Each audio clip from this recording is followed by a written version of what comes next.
Para a gente falar sobre prevenção, vamos entender melhor o problema. Quais são os mecanismos que estão envolvidos no desenvolvimento da doença cardiovascular em pacientes com diabetes tipo 1? Então, não é muito diferente do paciente com diabetes tipo 2. Então, todos aqueles mecanismos que vão levar a um processo de aterosclerose no paciente com diabetes tipo 2 vão levar também a um processo de aterosclerose no paciente com diabetes tipo 1. Então, a disfunção endotelial, o estresse oxidativo, né, aqueles produtos de glicação avançada, né, ou seja, se o paciente está descontrolado, tem uma hiperglicemia, você não consegue controlar, quanto mais tempo de descontrole, maior vai ser o estresse oxidativo, a disfunção endotelial, e isso vai levar ao surgimento de uma placa ali de ateroma, levando, né, a doença cardiovascular.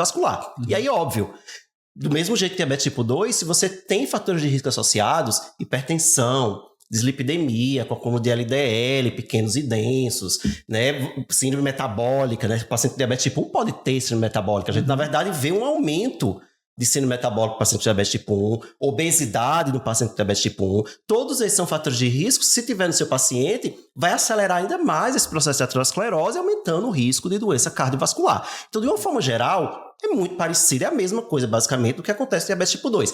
Talvez a gente tenha no diabetes tipo 1 também um componente inflamatório devido à questão de autoimunidade, né, que seria algo um pouco diferente, mas de uma forma geral, o processo da aterosclerose ele é o mesmo, é bem semelhante.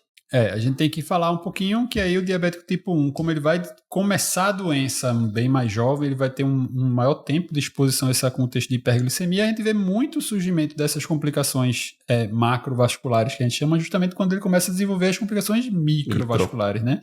Então, nefropatia é um principal fator de risco para desenvolvimento de hipertensão em paciente com DM1. A nefropatia aumenta muito o risco cardiovascular, né, em contexto geral. E a mesma coisa a gente vai falar da neuropatia, principalmente quando a gente fala da neuropatia autonômica, né? Que aí aumenta bastante o risco.